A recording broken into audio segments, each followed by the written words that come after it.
Ученици од прво, второ и трето оделение од основното училиште Гоце Делчев Штип денеска донираа играчки и постелнина на децата кои се хоспитализирани на детското оделение во Штипската клиничка болница. Наставничката Сонја Петрова од основното училиште Гоце Делчев вели дека учениците една недела ги собирале играчките и постелнините за децата, а акцијата е реализирана под мотото Децата за деца.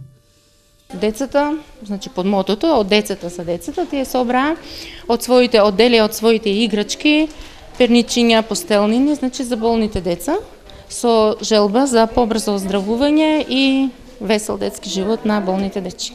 На тој начин тие прават еден убав хуман гест не само на оделението, а наставниците ги воспитуваат да тие понатаму станат стварно племенити и хумани луѓе кои ќе помагаат на општеството, и тоа е навистина еден убав чин.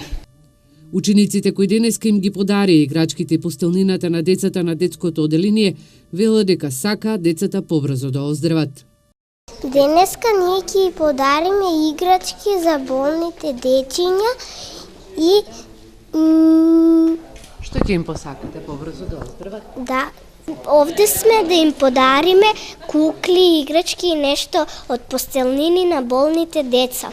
Учениците од училиштето Гоце Делчев донацијата ја организираа по повод Светската недела на детето, со што покажаа хуман гест кон децата кои се хоспитализирани на детското оделение.